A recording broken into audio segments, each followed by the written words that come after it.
Hey everyone, excited to lecture to the camp today.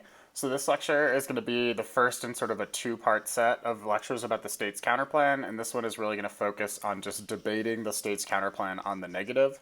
So the goal of this lecture is to give you just a very good overview and understanding of the state's counterplan and its mechanics in a variety of instances so that you feel really comfortable turning this into one of your main negative generics on the topic and have a good sense of the direction that you want to go with it.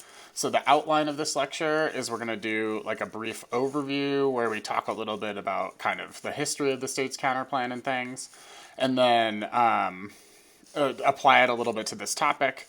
And then we're really going to get into like the core of the lecture is going to be a lot about the mechanics of the state's counterplan and like pro tips for going for this argument and answering different affirmative strategies against it in a variety of circumstances.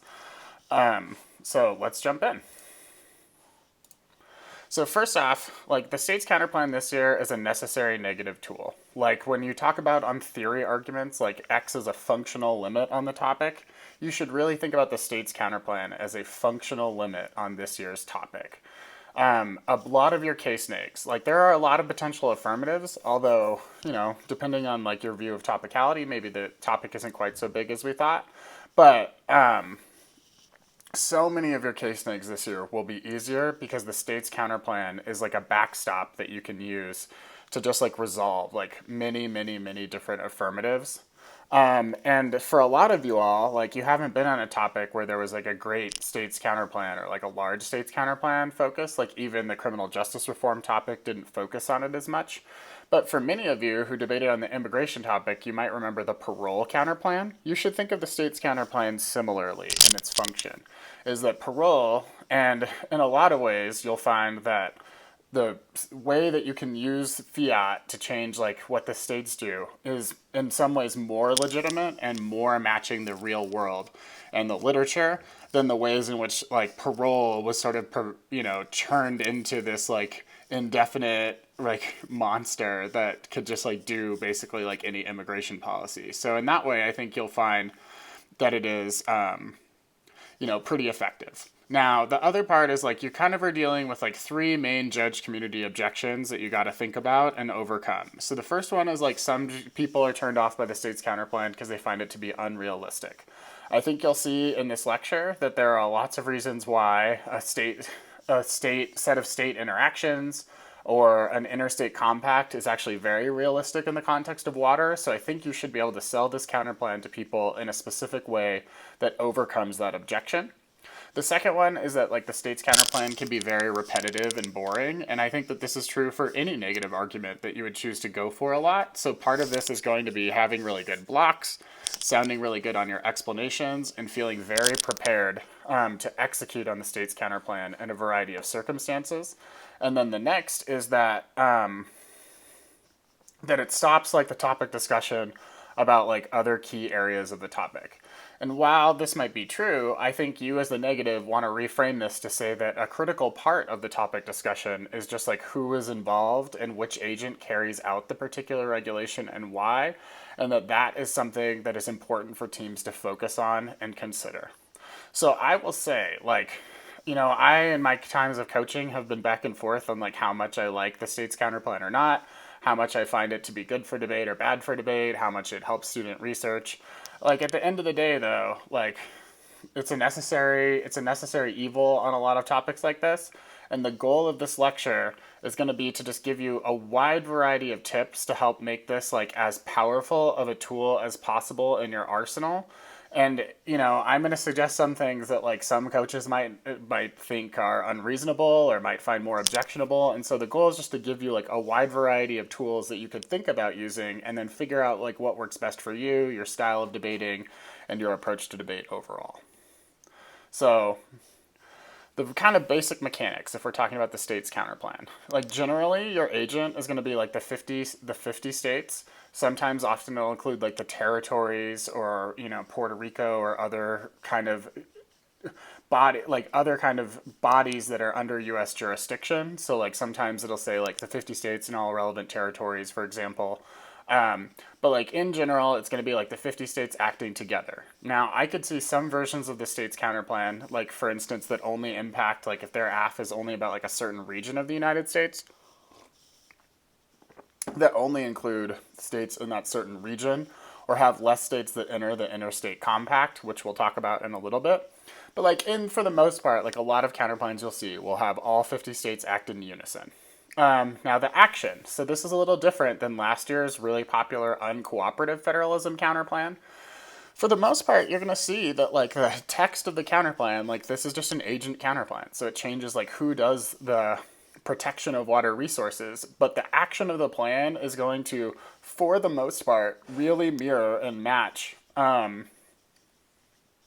what the affirmative is trying to do.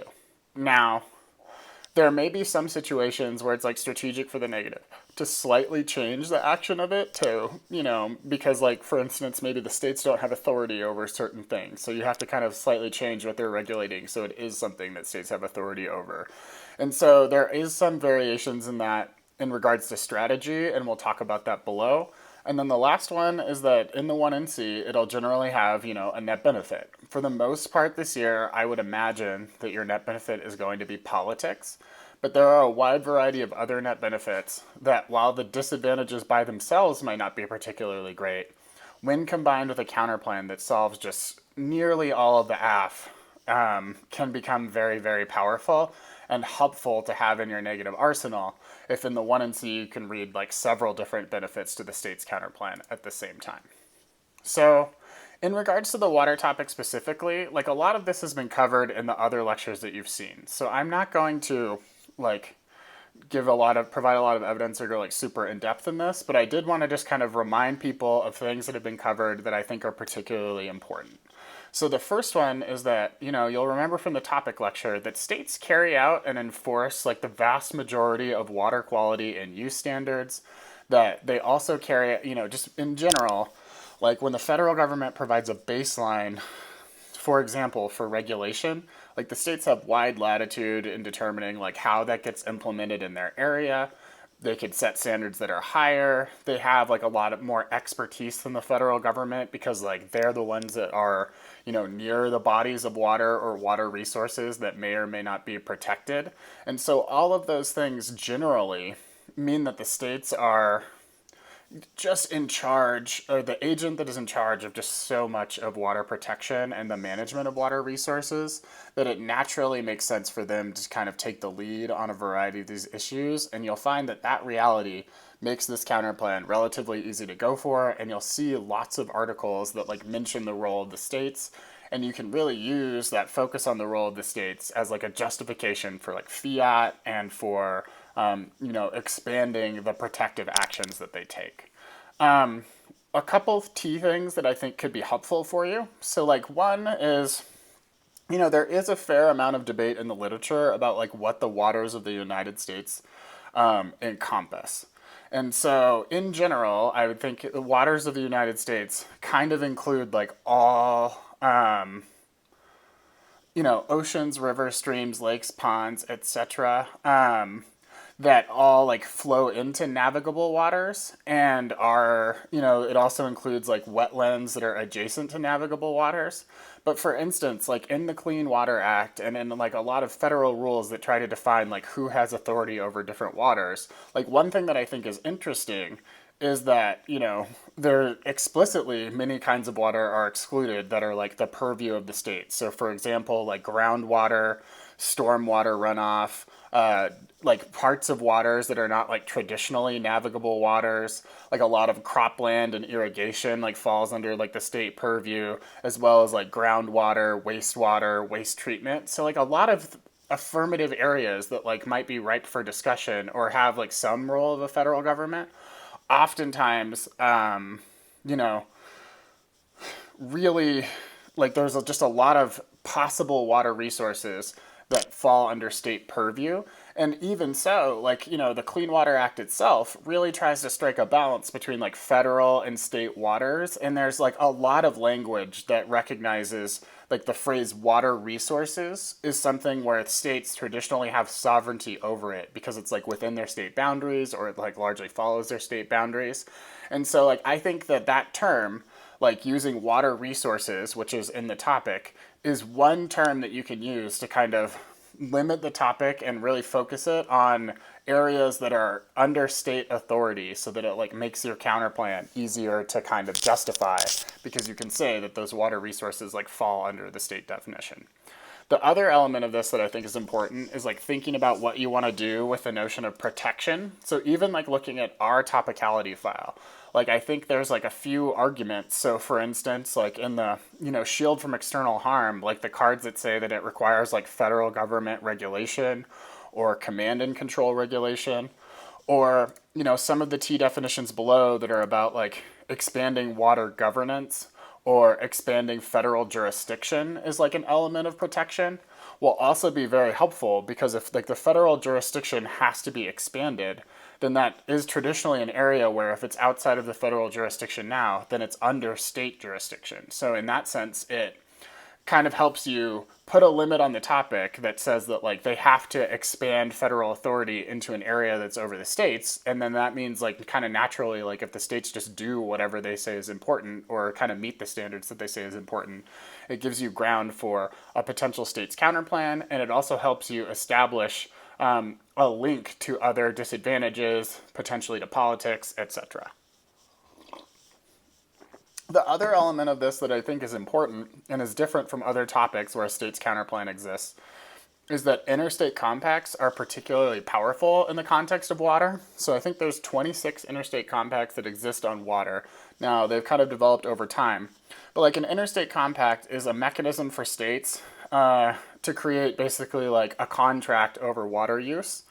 And so oftentimes when that compact is created, they then establish like a commission that has like different members of the states that are a part of it.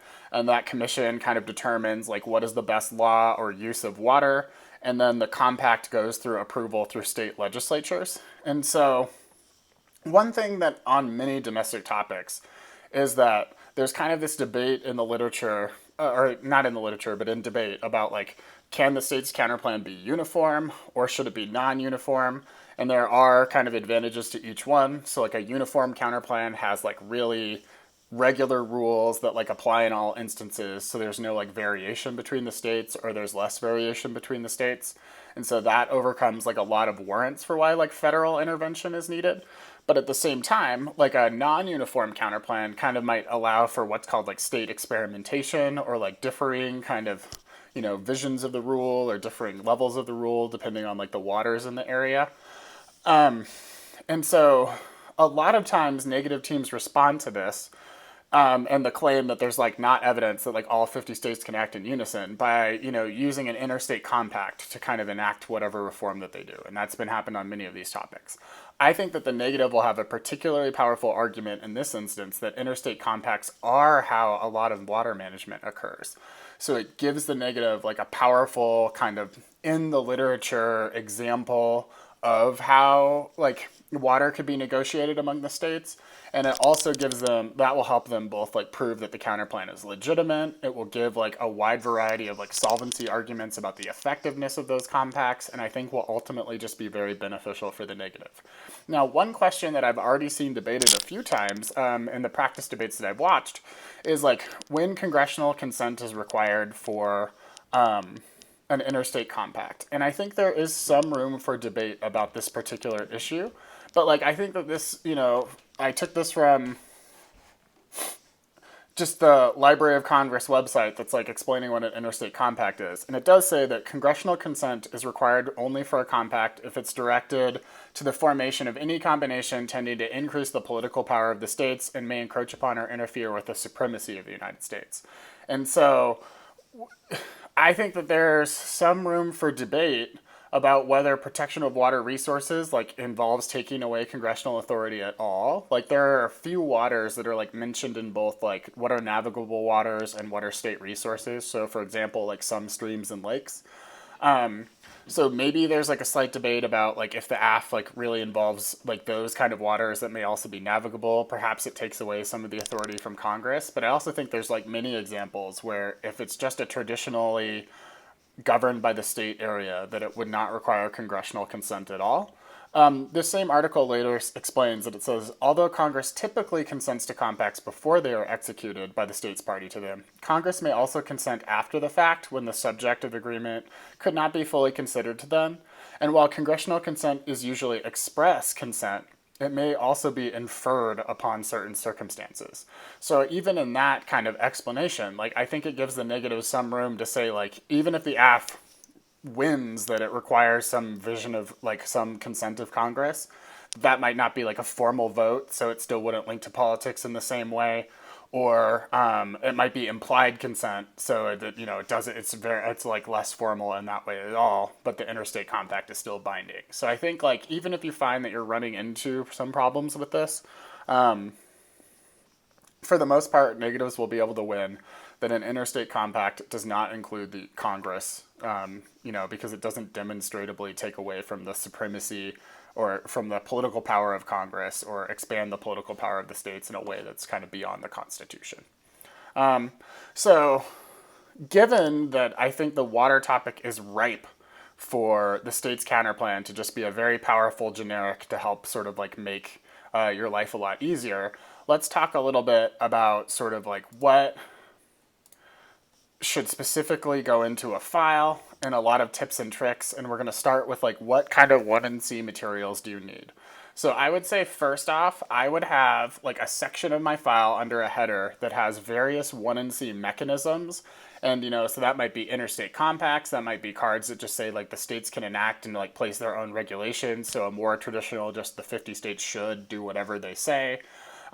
If you have evidence about like the kinds of investments that states can make or like how states make regulations, like all of these could be like different versions of the state's counterplan that focus on particular mechanisms and focus on particular and are just like slightly different variations of that. We're going to get into some like other variants that use like particular mechanisms in a second, but I think like the first part of your file, you just want like a set of 1NC materials where you have like all the various texts laid out with solvency evidence that you could read. Other things that I think are useful and that if you start thinking about now will help you in the year is like you should think about like 1NC tools that you can read to fiat through different solvency deficits that they may present. So for example, one popular one on many topics is like the states don't have the budget to do it because there's like budget caps. So can you have the states eliminate their like balanced budget amendments and have a card about like states changing their budget policy? Or can you have states, a popular one a few years ago was to legalize marijuana and tax it. And so that would give like the states a bunch of revenue. So can you find some examples of like ways that the states can generate revenue to then sort of like help be able to fund whatever initiatives that they have? So like that's a very popular one. A different example of that, like a federal oversight is like a key mechanism. And so can you like have, for example, in the Interstate Compact, the states create like sort of an oversight mechanism? Or can you explain how, the commission and kind of the carrying out of it might do that? Can you have the states model their expertise or data collection or put like evidence towards that so that it can match like the federal government's technology? Just like anything that that like the affirmative team might try to utilize as a reason why the federal government is important should be ground for you to figure out ways to build in 1NC materials that allow you to kind of fiat around or like through that. So then that's like kind of the second level up that you can do from your state's counterplan to take it from just like the generic state's counterplan to something that has a little more bite. And then even further than that is like, I would say like advantage counterplan style planks at the state level are also something that's powerful. So for example, like other things that the states can do to like fix biodiversity issues or to adapt to climate change or to kind of do whatever like the main impacts are on the topic. Because the negative isn't limited by the scope of fiat. Like your counterplan can have like an effect that tries to like match what the affirmative plan does, but also have the states do like some other things. Now, maybe that like gets you into some like permutation trouble because they could like permute some of the planks and not others. But I think for the negative, oftentimes, like, affirmative teams will not respond to these blanks very effectively or not have specific responses to them. And then the negative will be able to certainly overwhelm any risk of a solvency deficit by being like, look, even if like our water regulation is slightly less powerful than a federal regulation, like having the states also like fund like conservation efforts to like fix biodiversity sort of means that like any place where they're ineffective like gets resolved by this other counterplan plank. And I think if you kind of think about ways to take advantage of that the states can do, that you'll find that the counterplan and the like scope of fiat that you're allowed becomes really, really, really powerful really quickly. I also want to mention that you should have like solvency cards for everything here. This is not a counterplan, particularly because of the literature for it, that you need to like, write a bunch of planks that like don't really exist for it. Like you can kind of get a little creative with that if you want, but for the most part, I would say like for everything that you think is 1 and C quality for any of the things that I mentioned above, you should have evidence that you can point to that signals the legitimacy of the counterplan, that signals that it's in the literature, that will help you against theoretical objections later in the debate. And then the last thing I'll mention is that you should have a model that is like, there all will be some courts afts on this topic. So can you have like the state courts, a version of it that focuses on like having the state courts make a similar ruling in their jurisdictions? And if you have that, then you can kind of do the same strategies or similar ones against afts that are about the courts. Although I will say that, like, depending on the AF, like a courts AF might have a good built-in answer to states because it should have some like element of like judicial precedent or like kind of an agent-based advantage. But again, can you think about what they're ultimately trying to regulate and have the states like solve, at least some of the case in other ways, and it might still be a useful generic. Now, some other variants that I'm going to talk about are getting into places where it might be a little more dicey. And so like some of these, like, there's some judges might be more receptive to some of these, and then some of them might be less receptive to them. And some of them are just kind of tricks to get out of different versions. Like interstate compacts, I kind of already mentioned, like oftentimes it's seen as a variant because like, the 50 states actor is kind of the more generic, like vanilla version of the state's counterplan. But I just want to, like, I guess I included it on this list, but we talked about it already. The next one though, about like devolution, I think is particularly relevant. So there are some instances where like you could write a version of this counterplan that has, for example, like Congress give the states authority over a particular thing.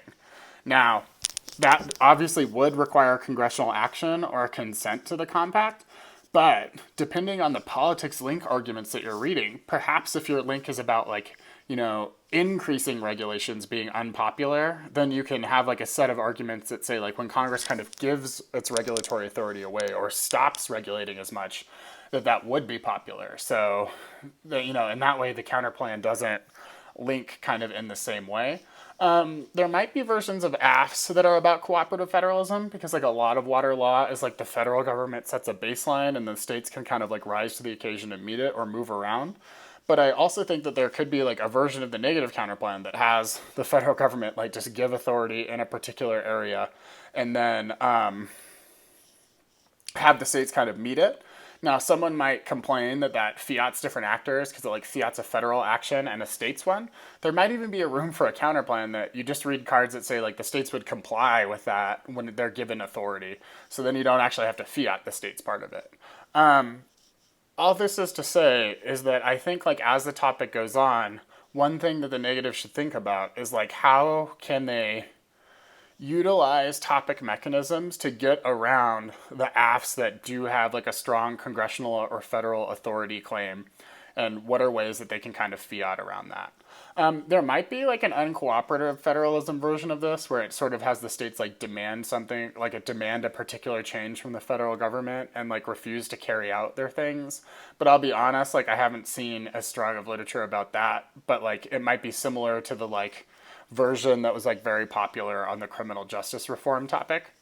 I think there's definitely also ground for a counterplan that like asks the states, like has the states ask the federal government to produce like either, a set of technologies that they can use and recommendations, or to produce like a study about environmental problems that they can then adapt.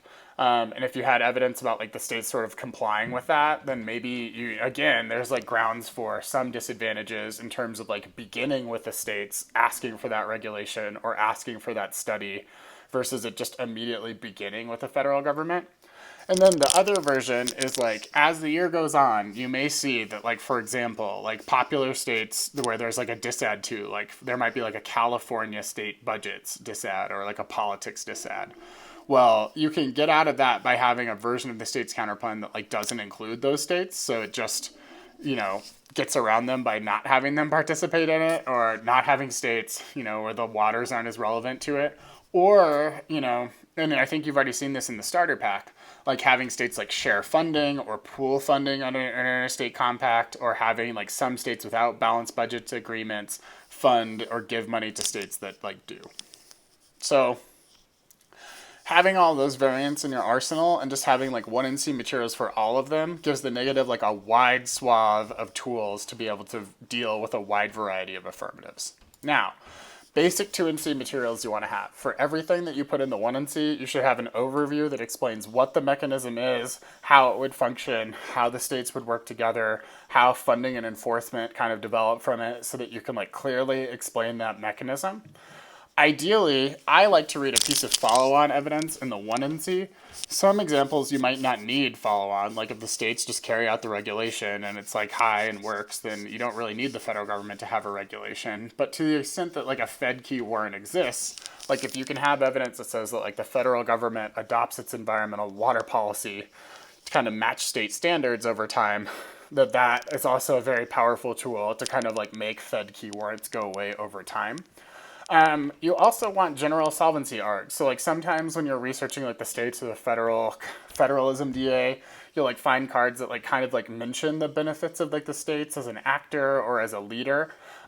These are oftentimes very helpful to like have in the two, like as kind of a set of modules in the 2NC so that you can kind of use for like comparative solvency warrants about like why the states might be better, what are the advantages that they have. It kind of helps you compare against different solvency deficits and help like make it more complicated for the judge when they're just deciding between like one actor and their benefits or the other.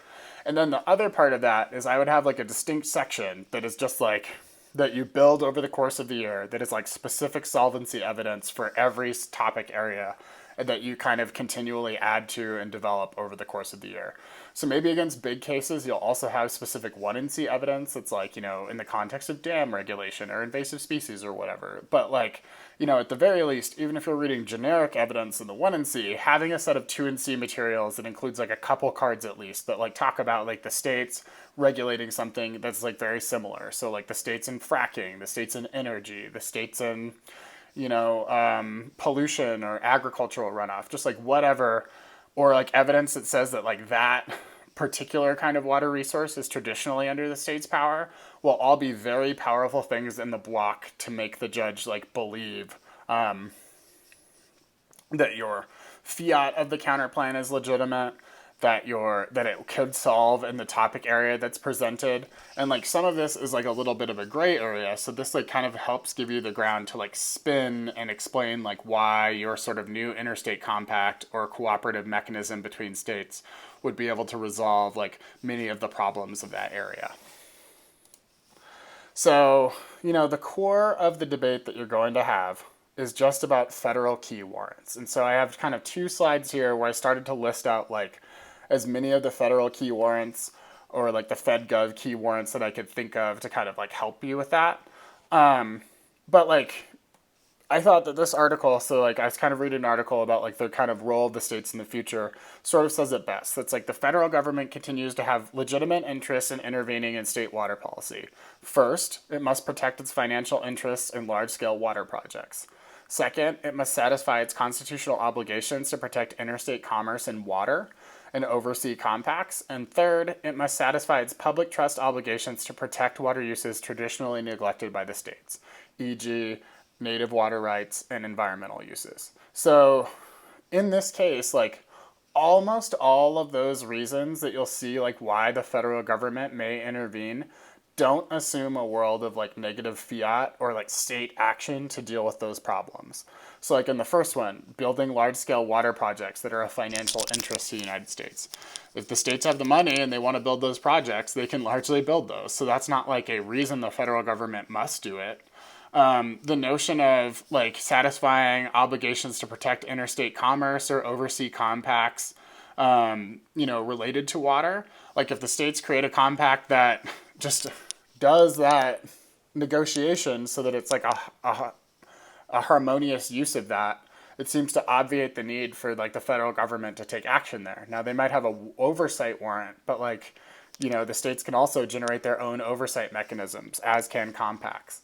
And then the last one, the idea where it's like to protect water that's like neglected by the states just totally is defeated by the fact that like the counterplan has the states act in that area. So now it's not being neglected anymore. So like the first one, lack of state action, is oftentimes the most common one in the literature that says that like the federal government needs to step in because the states are not doing it. And that is just totally devastated by negative fiat. Like you just make the states do it. They build an interstate compact. It goes away. Now the next one, slightly better, is just like federal government expertise. So like they have better technology, or they have better, scientists and people studying the problems, and that they'll kind of do a better approach to that. Like that might be true in like the real world of like, why would you want one agency or another kind of dealing with it? It is probably true that like the Environmental Protection Agency and the Army Corps of Engineers have like maybe some kinds of expertise that like individual states do not. But like this topic is really interesting because like most articles will concede that like it is actually the states who have like better expertise on to the actual water resources that are being discussed, or at least the ones in their states, because they are in the area, they get local, they understand like the environment there better, they have like more relationships with like local governments and like other use of it. So like I think there are a lot of reasons why like the states just may have more expertise on this topic. And it is also always true that you can like fiat like getting the expert resources that you need or developing them. The next one is about funding usually. So it's like the scope or the scale of projects may require, federal investment. Like, I've seen some, even in our starter packs, like talk about like, how, for example, like COVID has like really hurt state budgets. So they like couldn't fund like a big water quality initiative. But like, again, all of this can be resolved by just like having the states like find ways to generate more funding, to eliminate balanced budget amendments. So it can again be fiated around. The next one is like sometimes the federal government has like access to better technology or like access to other things, but there's not like a reason the states can't buy it, or they can't they can't develop the technology for themselves, or they can't pool resources to find the best technology, or just like ask the federal government to give it to them. Like in general, like the EPA isn't just like developing like new ideas for like wastewater treatment and then sitting on them. They want to diffuse that technology to people. So that's not like a reason why the federal government must take the action or be the one that controls it.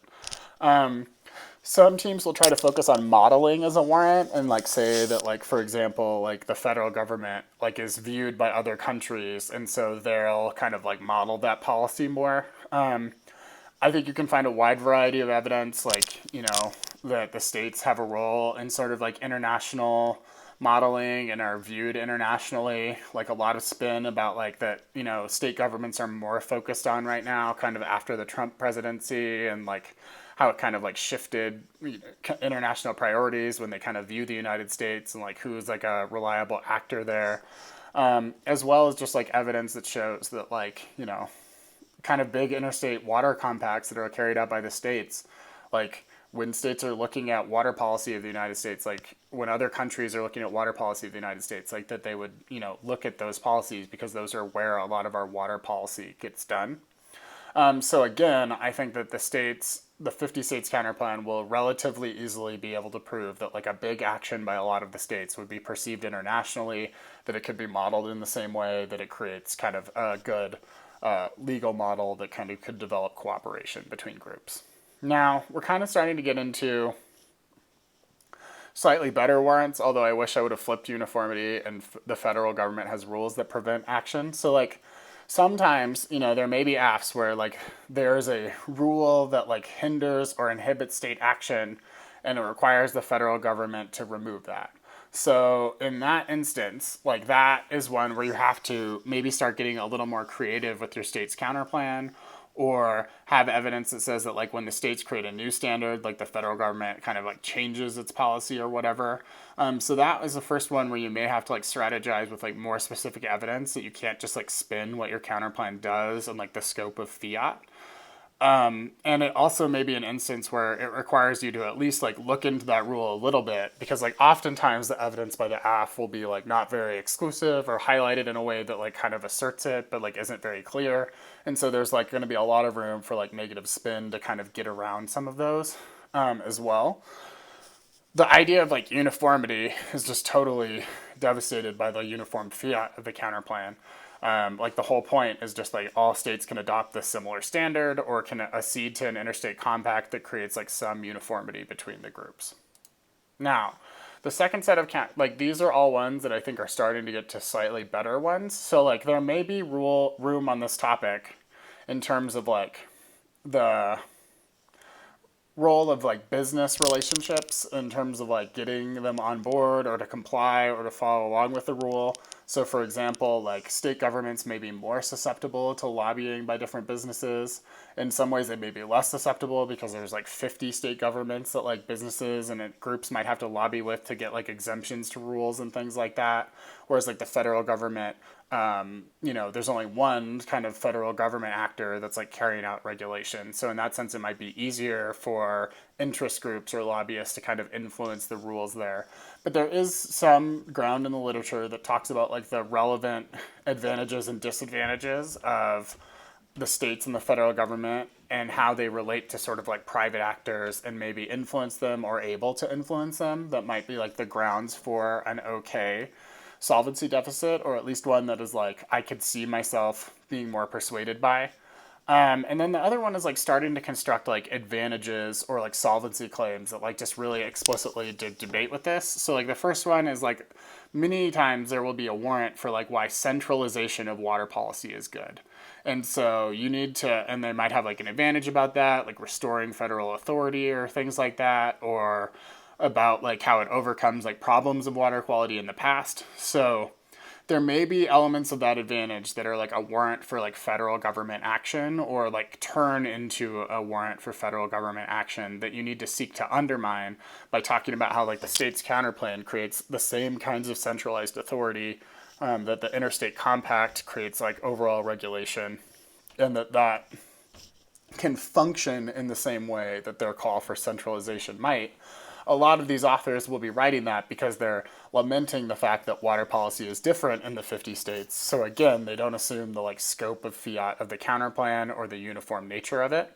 The next one is like agent-based advantages. So just like on last year's topic, you needed a Congress key warrant, and you needed to be able to like have a Congress, like to be able to defend like why Congress is key to an advantage. You may see advantages in this instance about like why, an expanded EPA is good, about why like the Army empowering the Army Corps of Engineers is good, about why court action is good, about why kind of congressional dominance in these areas is valuable. Like I think that affirmatives will try to construct advantages related to their agent and actor of the federal government that like the state's counterplan can't resolve in the same way. And that's a place where like, having different advantages to the states, or like talking about benefits to state authority that maybe like cut into those areas, or having like advantage counterplans that can like resolve the same issues that they say are important in different ways, particularly ones that can be done at the state level, are particularly powerful. Now the last two are like federal property. So like the Dams Act tries to get at this, where they're like some dams are just like owned and monitored by the federal government. And so this really requires you to get into a debate about like how much is that property important? Like are those like the place where like, are those the dams that are really susceptible to like failing? Like how much can the states kind of work around that? This may be also an instance where like giving the states authority to work in those places might be useful in your counterplan, particularly if you have like, if you can spin a link to a net benefit that's more about like the federal government taking regulatory control versus like giving it away. And then the last one is just like the federal government has like authority over the area. So like, one reason that the MPA's AF might be popular, or like some might try it, is because conceivably, like the exclusive economic zone is not something that the states themselves have authority over. Like it's a federal government's jurisdiction. So if they can or some federal lands and waters may kind of have a similar issue. But again, like all of the mechanisms that I've described above might be ways to circumvent that federal authority, or it might be possible to empower the states to regulate water resources in those areas. And I'll also say that the jurisdiction of the United States is very tied up in the Commerce Clause and in regulation of those navigable waters and in the notion of navigable waters. And that's sort of how federal authority has been kind of defined in the past. And so I think the term water resources is something that a lot of states have had control over, and there's been kind of a recognized area of state control. So this kind of gets back into using topicality to hinder their ability to get to some of these areas where there might be more of a federal key or a Fed government necessary warrant, just given how the topic is written and worded. So that's a place that I would spend some time reading and developing your T arguments for protection, water resources, so that you can really and clearly kind of manage where federal authority begins and ends and in what conditions. Now, the other strategy that affirmatives might focus on is just generating disads to all the states acting together. And so the most common one is just state budget disads, is that it causes a bunch of spending that then causes them to do things like cut in healthcare or other places. You might also see state politics disads or state elections disads. So doing a certain action undermines something a governor or legislature wants to get done in their state, or causes one group or another to come into power and be elected. I could see a disad that's it causes more conservative politicians to win because people don't like expanded environmental regulations, and then that's bad for things like voting rights or other things. The other one that I could potentially see is some sort of federalism DA that talks about increasing federal control being good. That is a little bit overlappy with what we discussed above. And then I could also imagine some trade-off disadvantages that say the states are really focused on this environmental priority now, or a set of states or an individual state is, and that forcing them to kind of change their water protection priorities, takes a bunch of time and resources, and it means those state governments can't do those priorities that they set up. So in that instance, the strategy against all of those is that you just need to aggressively block out these arguments with a variety of answers and a variety of defensive answers. These are very helpful in the 2AC, even though sometimes they take a little bit of time to read.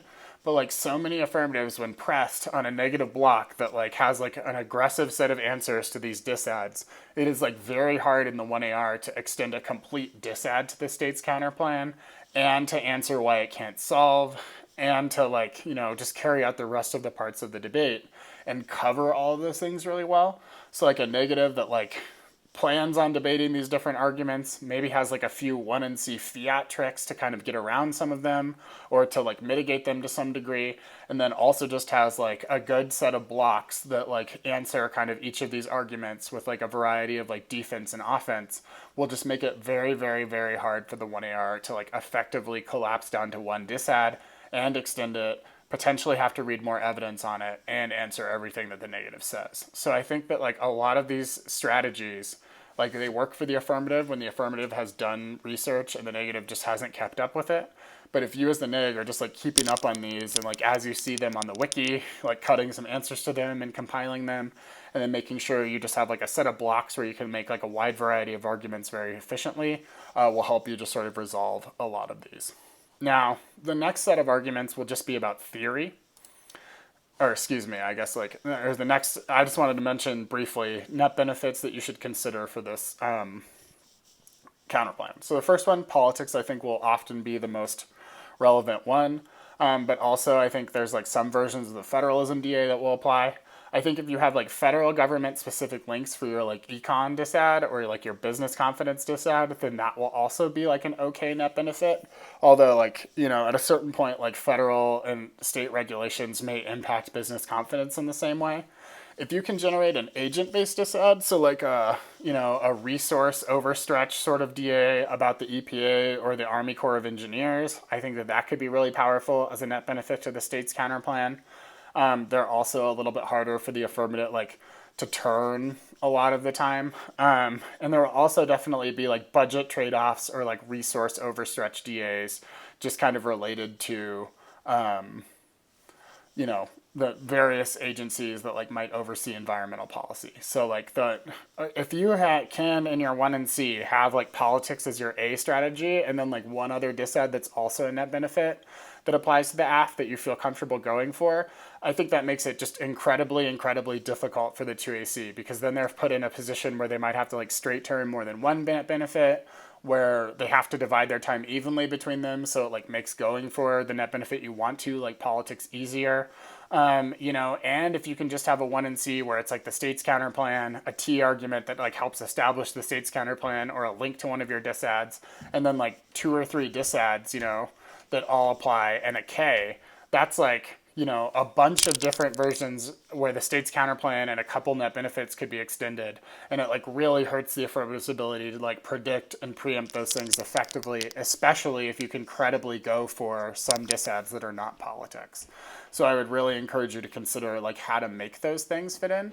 The other one I put at the bottom is just like kind of general impact turns about why like decentralization is good. So like having like, more states have authority over things, or like a different version is like the kind of global local vision. Now, I would say that like these things are not like that helpful by themselves, but are particularly helpful when you're debating like soft left asks that have like a moral or ethical impact.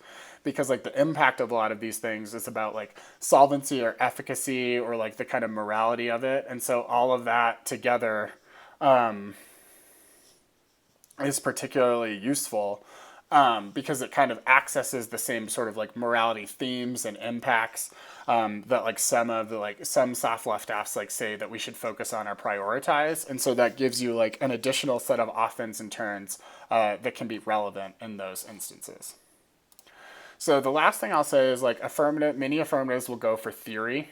And so you really want to make sure that you kind of highlight these like key areas to justify the state's counterplan. And I think if you are good on these kind of key areas, for a lot of judges, you will be able to prove that the state's counterplan is legitimate.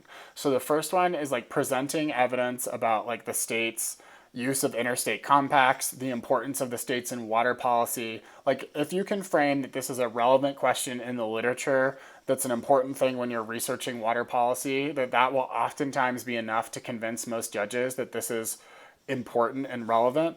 And particularly on this topic where interstate compacts are a way that water policy is often done, will be a particularly powerful reason that the state's counterplan should be legitimate on this topic, even if many of the things that they will say about the state's counterplan being bad are true on other domestic topics. That like this one, I think that you can just like have a good sell in the negative block where you're like, look, like it is true that like the state's counterplan gets abused on a lot of domestic topics, and we fiat interstate compacts in areas of policy that are just like completely not relevant to the topic at hand.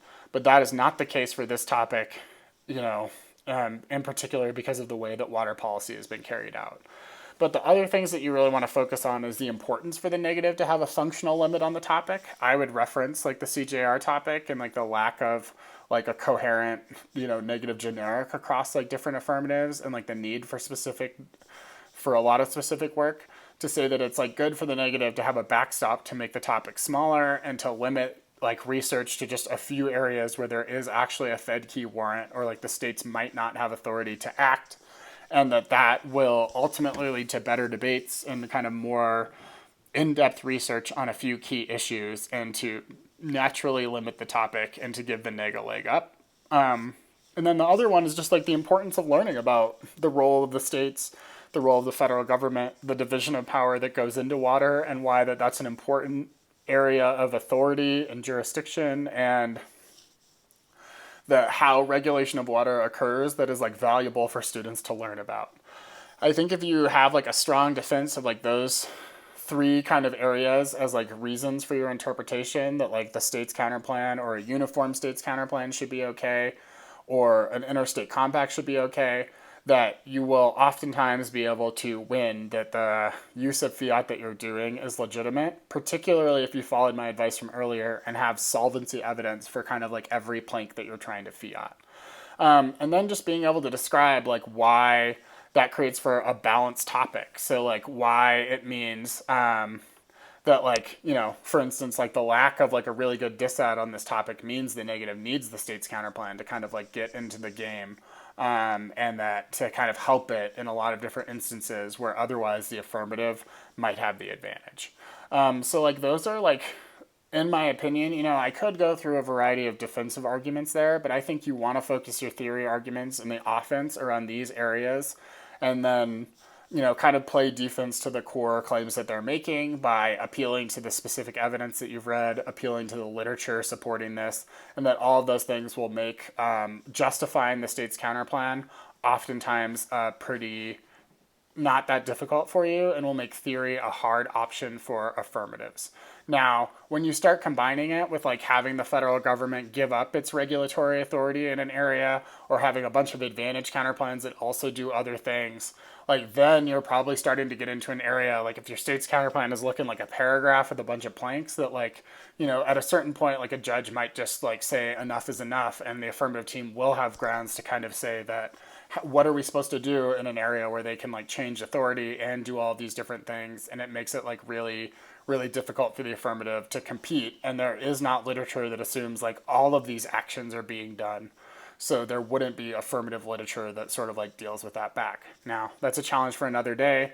I think that if you can win that all the actions that you take are grounded in literature and that the negative has some room to creatively combine them to like create their policy, that you'll be fine in a lot of instances. So a few things on execution. So the first one is like, I would consider putting a follow-on card in the 1 and C. Teams will drop that so often, and then it's just like an easy negative block framing that's like the federal government will do this eventually, so it resolves like a lot of their deficits, but the politics disad link happens first. So like, we can pass this agenda item, and then eventually the federal government will adopt this policy that is really worked out. But also within this, you need to decide, like, as you're constructing your 1 and C, like, how are you going to explain the scope of fiat of the counterplan and what it includes? Like, does it include, like, the formation of commissions? Do they have oversight? How would they get technology and expertise? It'll just help as you're thinking about, like, answering specific solvency deficits and, like, increase your credibility overall if from the 1 and C and cross-sects of the 1 and C you have like a very clear and consistent explanation about like what the state's counterplan does in this particular debate and version that you're advancing, and like how that would work and why that's grounded in literature, and then you kind of modify all of your explanations to match that. So if you are including Congress in your interstate compact because they're giving up a little bit of their authority, like what are examples of that, why it's good, have a different set of blocks to talk about like including different actors or why that particular version of devolution is relevant. So like maybe other like literature-based examples that you can use on theory or for solvency example. The other two is just like rereading AF solvency deficits and AF articles. Like you will be amazed how many of them are not really about the federal government or only about the federal government insofar as it says that like states are not acting. These are like huge grounds for re-highlighting that talk about like the role that the states could have, or a lot of affirmatives will try to make solvency deficits that sound scarier, that try to get to like federal government necessary or kind of authority arguments. But like at the end of the day, like most of them will not get to the level that like doesn't disprove that like the 50 states acting in a uniform way in unison would not be sufficient to resolve like most of the problems that they're talking about.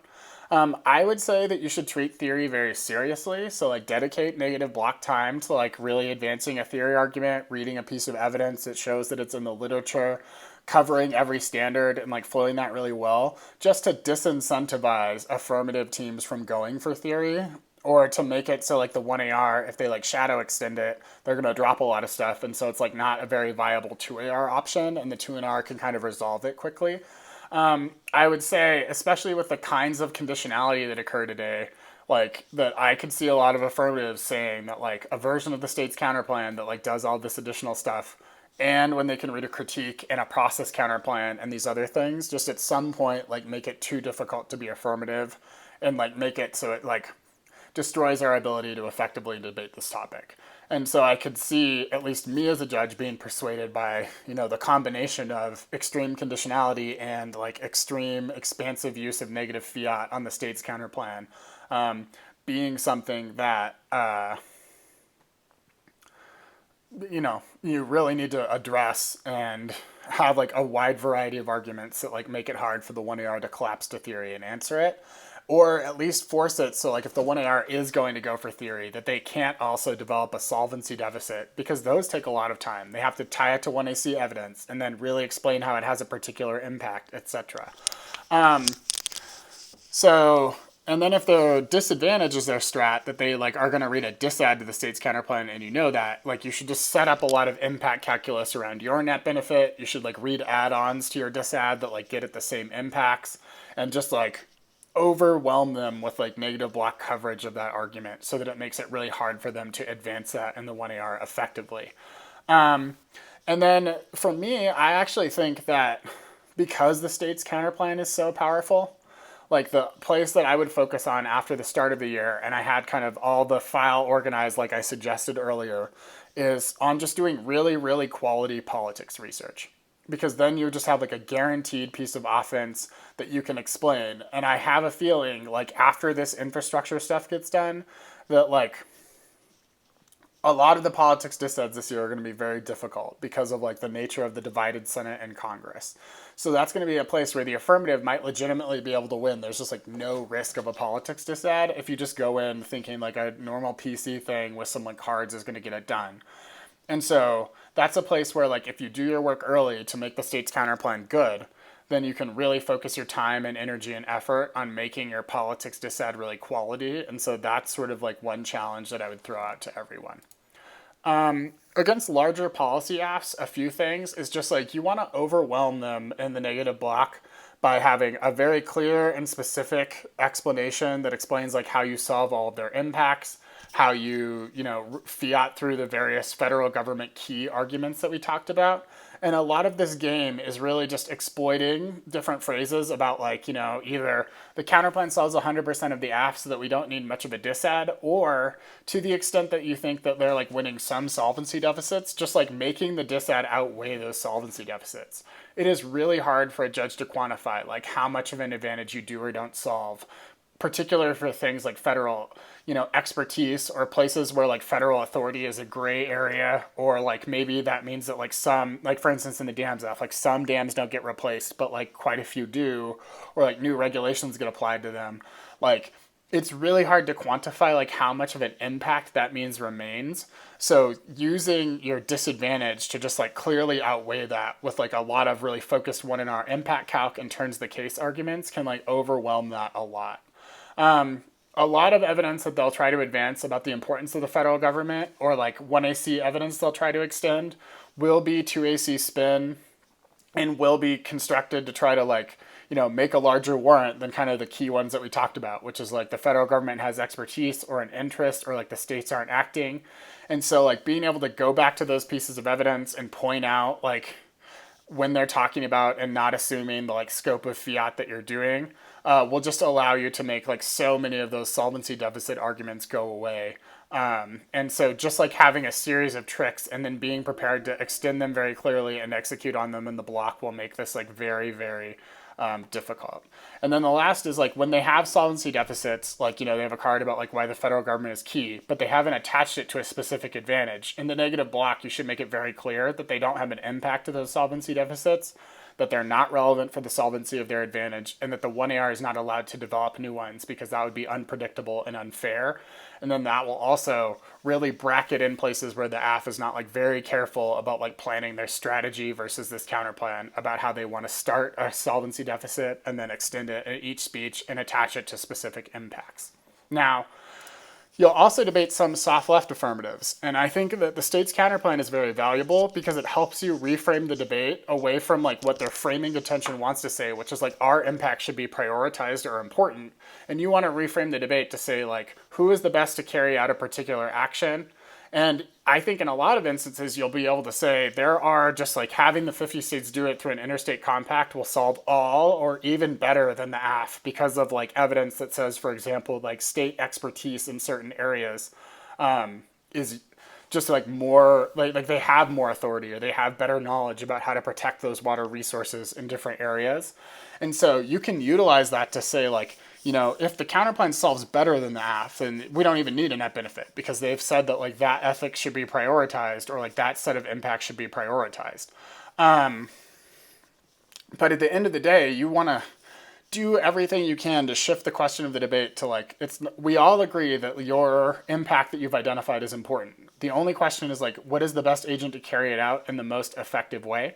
A set of other arguments they'll make is that like the logic of the counterplan is bad. And oftentimes this is like, the notion of like having a net benefit or focusing on political considerations over dealing with environmental problems or dealing with social problems is bad. Like they'll have some sort of K about that. You need to defend consequentialist thinking.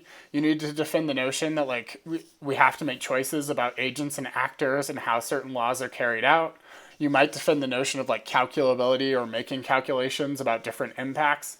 But like and then at the end of the day, you also want to be able to say that it's like, you're not saying that your disad should be more important than what they're saying. So for example, that like extinction should outweigh structural violence. But that like in a scenario where like there are two options that both prioritize dealing with structural violence, for example, that a disad is a relevant tiebreaker and that there's no reason why when you're saying that agreeing that whatever problem they've said should be prioritized, that it's really important, that it should be focused on above other things, that the judge can't also take in other considerations after the fact to help decide between like which policy is like best or most effective at resolving those issues.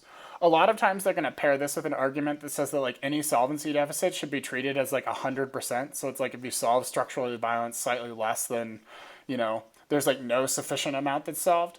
And you need to just like problematize this logic by, pointing out all the ways that they can't solve, by pointing out like that their evidence doesn't really quantify that, by demonstrating all the ways that the states solve. But you need to like counter this framing early through cross-ex, through your negative block speeches about like why that is like a ridiculous burden and affirmatives don't solve their impacts 100% either. So that like that compelling 2AR framing that I've seen like win many debates is not effective for them in this instance. And I also think that this is an instance where like cards that like might not be as useful in like, a debate with like bigger impacts where it talks about like why states just kind of like know more about the waters or the territories that they're talking about, or like why, for example, like I suggested earlier, maybe you want to have a set of arguments about why like decentralization is generally good, or why like kind of like the global local K, like why focusing more locally is better. Or like, there's like, I think a book that's called like The Power of Thinking Small, like kind of like impact turns about that are useful against these asks because they get at kind of like ethical impacts and talk about like why solving them at a local level is better. And that these can be very helpful against these asks because they're just like turn arguments that you can read in the block to kind of problematize these like solvency claims and like, questions that they're trying to forward.